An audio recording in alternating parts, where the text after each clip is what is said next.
In a world torn by conflict and engulfed in darkness, the tales of heroes and villains intertwine to shape the destiny of Azeroth. From the treacherous descent of Deathwing, and the creation of the demon's soul to Illidan's fateful betrayal, and a rediscovery of the pillars of creation in Suramar, these stories are etched into the very fabric of the world's history. Join us as we journey through these epic sagas, where love, power, and sacrifice collide in a timeless struggle for the fate of Azeroth. Welcome to a new episode, my dear adventurers. I hope you'll enjoy this episode, and I have a humble request for you. Please support my work by subscribing to the channel and leaving a comment below the video. Your feedback is what drives me forward. Thank you, and let's now dive into today's story. While Cenarius assembled the wild gods, Malfurion reached out to the powerful dragon aspects to protect Azeroth. Under the guidance of Alexstrasza, the Life-Binder, the dragons convened at the ancient Wormrest temple to strategize how to repel the Legion's invasion. During one of these gatherings, Neltharion the Earth Warder presented an idea. He persuaded his fellow aspects to invest a part of their power into the dragon's soul, an artifact of his own creation. This weapon, he proposed, would concentrate their abilities and cleanse Azeroth of the Legion's menace. Unbeknownst to the other aspects, Neltharion had fallen under the sway of the old god's insidious whispers. Over time, their malevolent influence had tainted the very earth surrounding their subterranean prisons. Neltharion's close connection to the earth made him uniquely vulnerable to this malevolence. Darkness had gradually infiltrated the aspect's once noble heart. His descent into madness and torment led to the creation of the dragon's soul, a name that would later be replaced by a more fitting title, the demon's soul. Amidst a ferocious battle between the Legion and the Night Elf resistance, the 5 dragonflights launched their final assault against the Legion. Collaborating with his fellow aspects, Neltharion unleashed the full power of the dragon's soul, obliterating the Legion. Just as hope began to rise among the defenders, Neltharion turned the weapon against his own comrades, both Night Elf and Dragon. Neltharion's brutal attack resulted in the near annihilation of the Blue Dragon flight. Although the other dragons attempted to halt his rampage, they were compelled to retreat. The Night Elves too were shocked by the sudden betrayal and withdrew from the battle to evade Neltharion's fury. As the dragon's soul's energies coursed through him, Neltharion's body began to disintegrate. An intense power, akin to the molten core of a volcano, consumed his very soul. Fiery cracks tore through Neltharion's scaled skin, spewing forth geysers of searing fire and magma. With a howl of rage, Neltharion abandoned the fray and vanished into the skies. Though Neltharion's assault was brief, it left an indelible mark on the world. He had shattered the unity and strength of the great dragonflight single-handedly, leaving them forever altered. Malygos, the leader of the Blue Dragonflight, would suffer more profoundly than any other aspect. Witnessing the death of his kin drove him to madness, a grief that would haunt him for millennia. From that moment on, Neltharion bore the name Deathwing. His treachery condemned his own Black Dragonflight to a life of fear and isolation. In the ages to come, they would find themselves relentlessly hunted by the other flights due to Deathwing's unforgivable betrayal. Deathwing's betrayal struck a terrible blow to the Night Elves' morale, but what was even more bewildering was Illidan's sudden disappearance from their ranks. Many feared for his safety, unaware that the gifted sorcerer had abandoned the resistance. Illidan's choice to strike out on his own was rooted in his complex relationship with Malfurion. Always living in his brother's shadow, Illidan had pursued arcane magic rather than the druidic arts, lacking the patience to master them. Throughout the war, Illidan was driven by an ardent desire to prove himself as a hero for his people and eclipse Malfurion's accomplishments. However, time and time again, Malfurion's deeds overshadowed Illidan's efforts. Nowhere was this more apparent and more painful than in Illidan's unrequited love for Tyrande Whisperwind. When he finally confessed his feelings, she rejected him, leading him to believe that she intended to choose Malfurion as her mate. In the wake of this bitter rejection, Illidan's mind was tormented by dark thoughts. Unbeknownst to him, the satyr Xavius subtly manipulated his emotions and amplified his despair. Illidan's growing discontent eventually drove him to part ways with the Night Elf resistance. His goal was to align with the Legion in pursuit of unimaginable power that would finally elevate him above Malfurion and prove his worth to the world. Remarkably, Illidan managed to secure an audience with Sargeras himself. His audacious plan to steal the potent dragon's soul intrigued the fallen titan, who granted Illidan exceptional power. Sargeras marked the Night Elf's body with fell tattoos and seared his eyes with otherworldly fire, granting him the ability to perceive various forms of magic. Empowered and driven by his quest for greatness, Illidan embarked on a perilous mission to acquire the dragon's soul.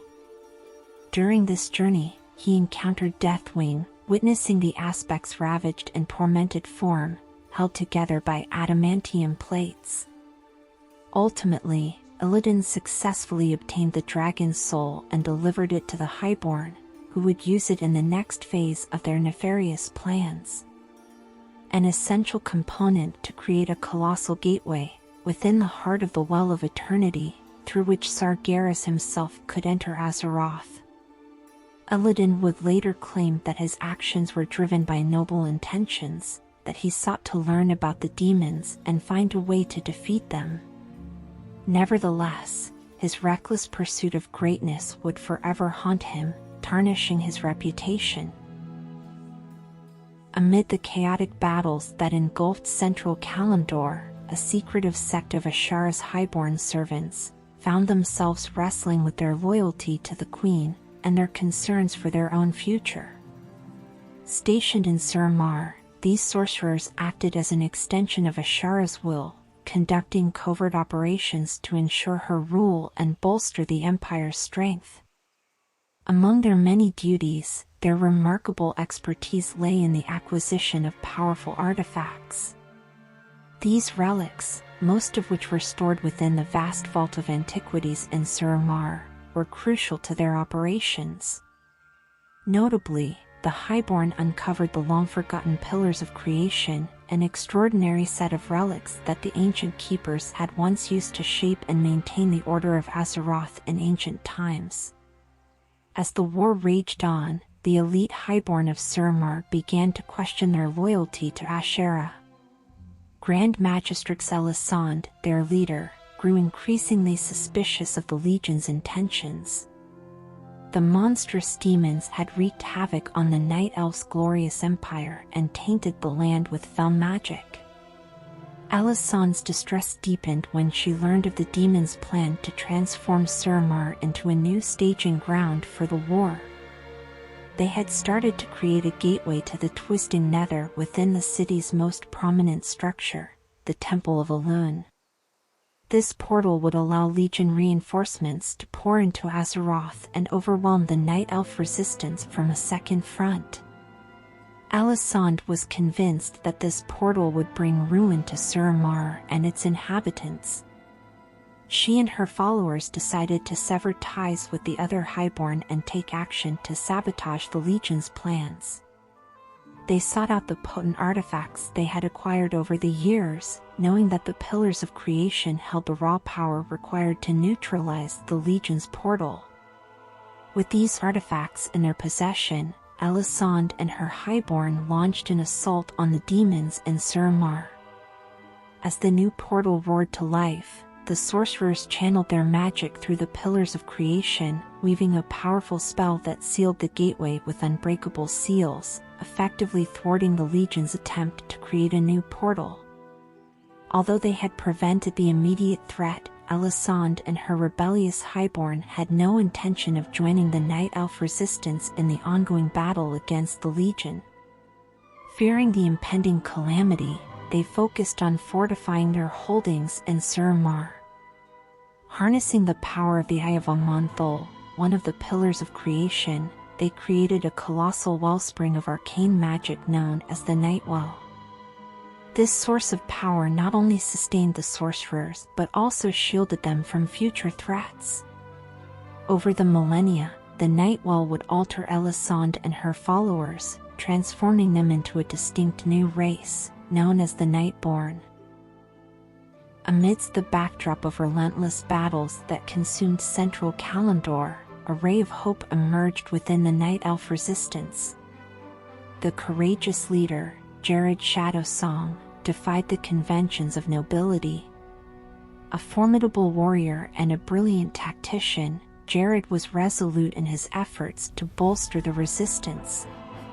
His vision transcended the Night Elf's inherent xenophobia, as he extended an open invitation to Azeroth's diverse races, including the Earthen, Tauren, and powerful Furbolgs, to unite under the Night Elf banner. Remarkably, the resistance found unlikely allies among their former highborn adversaries. Led by Dathramar Sunstrider, a group of highborn sorcerers came to recognize the folly of their allegiance to demons and the impending catastrophe it would bring to Azeroth. Abandoning Ashara's cause, they pledged their lives to the resistance. Even the enigmatic wild gods, spurred into action by Cenarius, emerged from the depths of the forests, ready to engage in ferocious combat on behalf of the resistance. As these colossal beings descended from the slopes of Hyjal, the earth itself quaked beneath their mighty strides. The wild gods possessed an unparalleled strength, making the demons seem small in comparison. Creatures like the immense white wolf Goldrin dwarfed even the largest of the Legion's fiends. The arrival of the wild gods also brought with it a host of other mystical beings, including the forest-dwelling dryads and the many-headed chimeras. Even the elusive treants, wise and powerful treefolk, emerged to aid in the battle against the demons. Guided by Shadowsong, this united force launched an audacious assault on the fallen capital of Zin-Azshari. The resistance stormed the broken city, facing off against the seemingly endless hordes of the Legion. The cost was staggering, with thousands of demons falling in battle, yet many of Azeroth's defenders also paid the ultimate price. Even some of the mighty wild gods fell to the relentless onslaught of the Legion. With each death, the very forests atop Hyjal quivered, and the winds echoed their sorrow. Meanwhile, Malfurion and Tyrande, accompanied by a select elite force, journeyed to the shores of the Well of Eternity. Their mission was to recover the dragon's soul and prevent the Legion from harnessing its devastating powers. Illidan, who claimed that his previous alliance with the Highborn and the Legion had been a ruse to gain insight into their ways, joined them. Despite deep suspicion, Malfurion and his companions faced a far greater threat. They discovered that the Well of Eternity had transformed into a colossal portal, an open gateway for Sargeras himself to enter Azeroth directly. Malfurion understood that no conventional army, regardless of its size, could withstand the overwhelming power of Sargeras. Victory could only be achieved by the destruction of the Well of Eternity, a seemingly unthinkable act that would, however, sever the Legion's connection to the physical world. This was the Night Elf's only hope of saving the world. Reclaiming the dragon's soul, Malfurion and his allies infiltrated Ashara's palace, where they uncovered a group of Highborn engaged in a spellcasting ritual, meant to empower the portal within the Well of Eternity. In a desperate bid to disrupt their magic, Malfurion harnessed the potent energies of the dragon's soul, summoning a colossal thunderstorm that darkened the skies over the ruined palace. This tempest raged over Zin-Azshari, unleashing ferocious winds and relentless lightning strikes that wreaked havoc upon the demons and highborn within the city. Malfurion's efforts successfully destabilized the highborn spellwork, causing chaos within the Well of Eternity. Just as Sargeras was poised to emerge from the portal, the highborn's incantations unraveled, and a volatile vortex of arcane energies erupted within the well. The wellspring collapsed in on itself, violently yanking Sargeras back into the twisting nether. The ensuing tumultuous release of energy ruptured the very crust of Azeroth, resulting in massive earthquakes that shook the world. While the Night Elf resistance had triumphed, there was no time for celebration. The world itself began to unravel beneath their feet. In a desperate scramble, the Night Elves fled the collapsing Well of Eternity. As the fount finally imploded, it triggered a cataclysmic explosion that shrouded the skies. The turbulent ocean rushed in to fill the void left by the explosion, swallowing the remnants of Zin-Azshari. When the cataclysmic quakes finally subsided, the surviving Night Elves beheld a world torn asunder. The destruction of the Well of Eternity had shattered nearly 80% of Kalimdor's landmass, leaving behind only a few scattered continents and small archipelagos. The relentless tempest of energy, known as the Maelstrom, engulfed the remains of the Well of Eternity. Forevermore, this ceaselessly swirling vortex would serve as a grim reminder of the immense cost of the war. For the Night Elves and all the world's inhabitants, the era of Azeroth had been irrevocably altered. The cataclysmic event, known as the Sundering, wrought devastation across the face of Azeroth, but one isolated region in southern Kalimdor miraculously escaped this destruction. For centuries, peaceful emperors had ruled over this enigmatic land Pandaria. Prior to the invasion by the Burning Legion, a new Pandaren ruler ascended to the throne, filled with hope and confidence for the future. His name was ShaoHao, and little did he know that his reign would herald a new chapter in Pandaria's history. Following the tradition of new emperors, ShaoHao sought counsel from a wise Jinyu water speaker to glimpse into the future. What he learned was nothing short of dire. The Jinyu foresaw a terrifying invasion of insatiable demons, kingdoms consumed by vile green flames, and the land itself writhing in agony and torment. Troubled by doubt, ShaoHao turned to the venerable August Celestials and his dear friend, the Monkey King, to help him make sense of this ominous vision. With their guidance, the Emperor embarked on a journey to purge the dark emotions that plagued his heart: doubt, despair, fear, anger, hatred, and violence. As he did so, these negative emotions took on physical form and became powerful spiritual entities known as the Sha.